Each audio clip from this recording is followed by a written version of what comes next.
Bẹ́ẹ̀ni wọ́n sì wà kúnlẹ̀ lágbàdàn ní àlọ́bí ó tọ́pẹ́ tẹ́nu. Àìmọye àwọn kan tí wọ́n tún ẹ̀ abáwọn tẹ́ ẹ abáwọn tọ́jú ẹ lọ. Wọ́n ti bá 2020 lọ. Ìnìwọ̀n pé fọ́lọ́ ìnìwọ̀n fún sáàtì tó fi bẹ́ẹ̀ mi tiẹ̀ sí. Ṣé lè fún ọ ni? Àwọn ẹlẹ́mọ̀ ọ̀tà ni. Mọ́tò rẹ̀ àfọlọ́ ilé mi kọ́ bọ́lá wà bí. Àdúrà ló mọ̀ ṣe. Ọlọ́run fi bẹ́ẹ̀ mi tiẹ̀ sí. Èkó bá a sí bẹ́ẹ̀ owó ọlọ́run bẹ́ẹ̀ ni mo ṣe. Ṣé bá a sí bàbá àgàtà? Èmi àlàbí bá a sùn àbábábá. Wọ́n fún ọlọ́run dá ẹ̀mú wọn fún ọ ní síìzì. Ọlọ́run ò jáde bá a lọ́wọ́ o. Èmi àlàbí bá a sùn àjíbọ̀ o. Wọ́n fún ọlọ́run dá ẹ̀mú wọn fún ọ ní síìzì. Ọlọ́run ò jáde bá a lọ́wọ́ o. Owó ọlọ́run ló ṣàánú òun mọ̀ ṣe. Owó ọlọ́run ló ṣàánú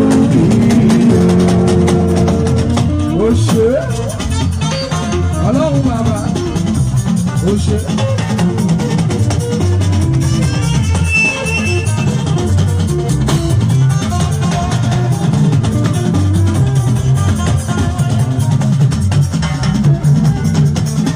Owó ọlọ́run ló ṣàánú òun yẹn gbàgbé.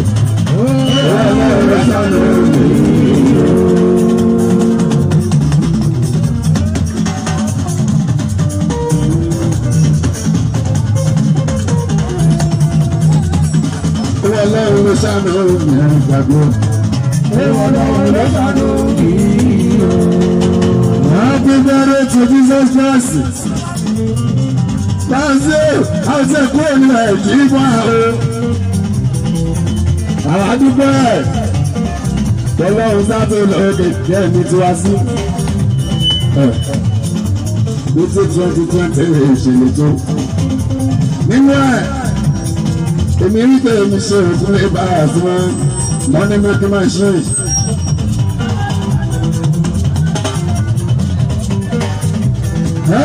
Wọ́n sí nínú 2020 kò ṣe lè tó.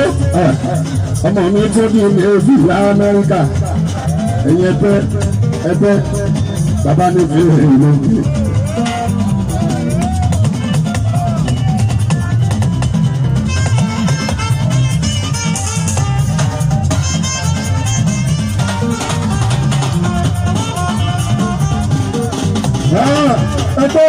Ní 2020 ìṣẹ̀lẹ̀ tó bá máa di March bí April àti máa ní ìpẹ́tọ̀ nínú ọjọ́ wa.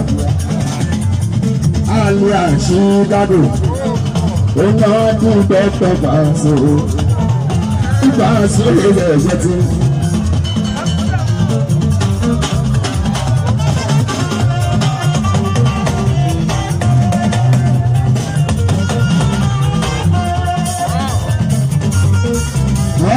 Gbogbo ìtajà sílẹ̀ yìí.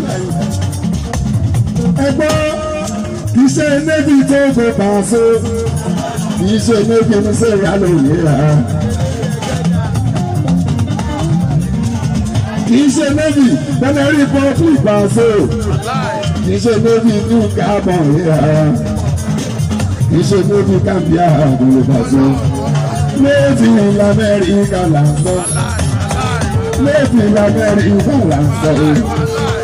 Méjì l'Amẹ́ríkà là ń wí. Méjì l'Amẹ́ríkà là ń sọ. Ta ló sọ pé kò pọ̀ o?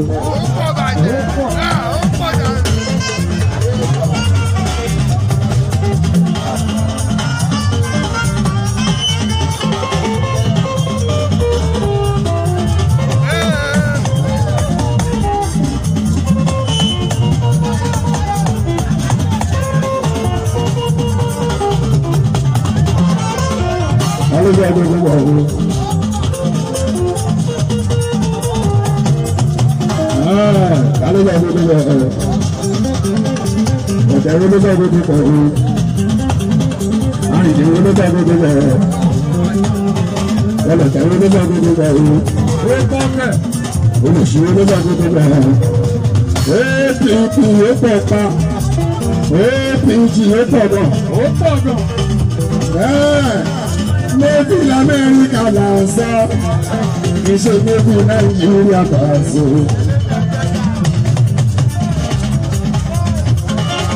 ṣé ìsinmi ó yọ gbogbo yẹn lẹ́nu ó ṣọ́ọ̀kì wọn bá bọ̀ lórí fújì lórí ọmọ ní ilé ìwé tó lẹ́ni tó ń kọ́ ìwé jù rírà ó lè fọ́mọ ní ìdíkò sọ́wọ́n tó tó tọ́jú ẹ̀ má fi dúró pé l'Amẹ́ríkà o owó tẹ́ ẹ ná fún mi ni yóò tẹ́lẹ̀ bẹ̀rẹ̀ ọjọ́ olùdásó àwọn ọmọ mi nọ́mbà wọn pàrọ̀tì òjì bọ̀ àwọn àwọn sì jẹ́ òjò pàrọ̀tì olùdásó. ẹ ṣe ẹ̀yin tẹ́ ẹ̀kọ́ bí a ti bẹ̀rẹ̀ rẹ̀ sí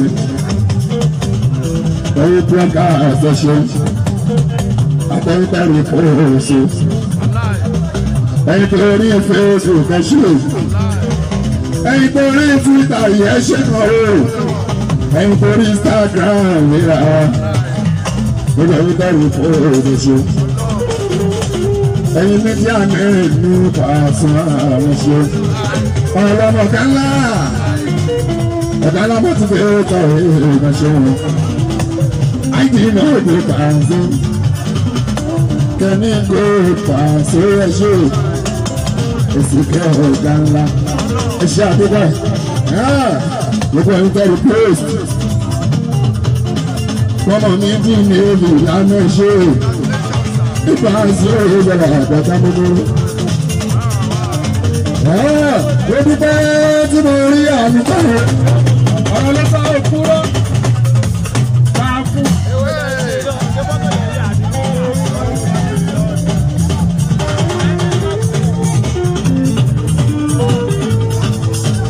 Ó dúpẹ́ tí mo rí àmì kọ́. Onígbà tó gbogbo ènìyàn mo rí àmì kọ́ ṣe wọn lọ. Ó dúpẹ́ tí mo rí àmì kọ́. Ó dúpẹ́ tí mo rí àmì kọ́. Lórí gbogbo ènìyàn lórí àdúrà.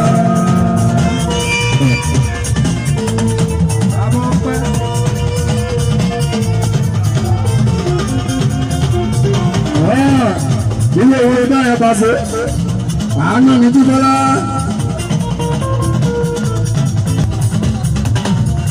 Ilé ìwé báyà bá ṣe, àánú láàrin gbà jí gbà rẹ̀. Ẹbí ṣe tààrà ẹ̀yà ìṣàdúrà àwọn ọ̀ṣẹ́ àrẹ̀kọ́ mímọ́ gbà àwọn ọmọ tó bá rẹ̀ lọ́wọ́ ọmọ mi ní tẹ̀sán àtijọ́ gbogbo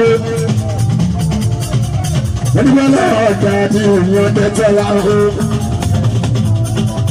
onígbà rẹ̀ lọ́wọ́ ẹ̀yìn fans ní ìpínlẹ̀ bàásùmá aláàbíwọ́ rẹ́pọ̀ olùkọ́ lọ́wọ́ ẹ̀yìn organisation pàṣẹ ní olùdákọ̀ àwọn tó ń gbòmò owó tó fi gbòòrò ìgbà sí ẹ̀rọ ẹ̀yẹ ṣùgbọ́n ẹ̀yẹ mo bá àwọn ìgbà fún ìgbà sí ẹ̀rọ ẹ̀yẹ tó mọ́ná.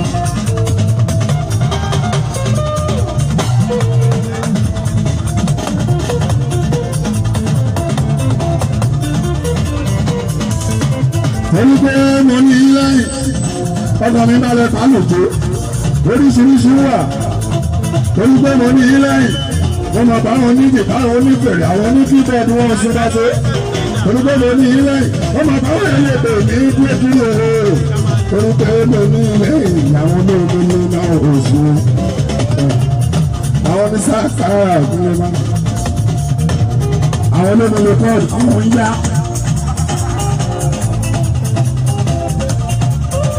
Àwọn lápára náà lòzùn àwọn oníjà àsìkò pẹ̀sẹ̀ oníbàtà máa ṣòro ìlú ọlọ́tà ẹ bá ń kí ń zọ ní ẹ̀ṣẹ̀kẹ́ bóyá gbé sókè èdè ọkọ̀ bóyá gbé sókè èdè ọlọ́ máa ṣe ìjọba àgbàtà ni wọn. ẹ̀yin fans mi bẹ́ẹ̀ jẹ́ nígbà àtàjù wá. Ẹ̀yin fans mi tẹ́tẹ́ Christian fún kí ojú bá happy celebration.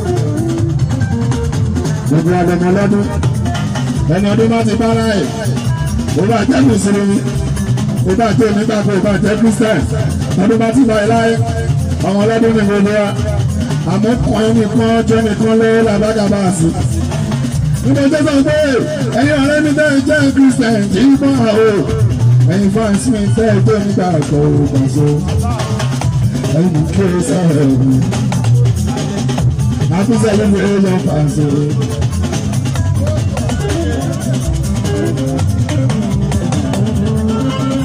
Happy celebration àràkàtà.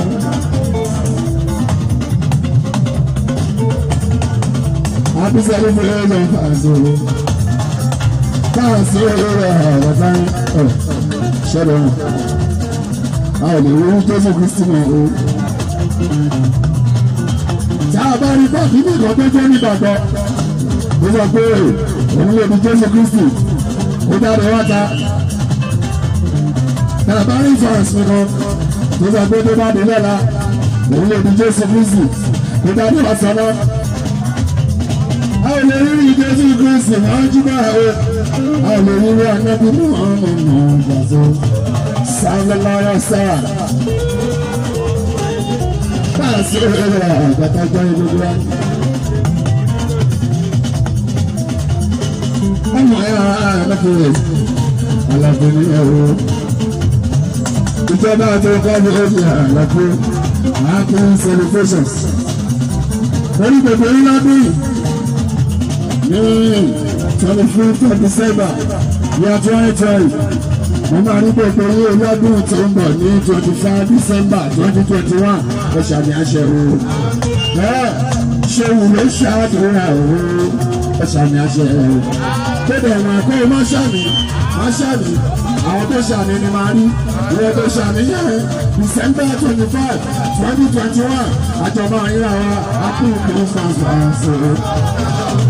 Nígbà tí ó lọ àgbàdá oríṣẹ́ òní ní ẹgbẹ́ Ọlọ́run sọ̀rọ̀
Everything's on the way.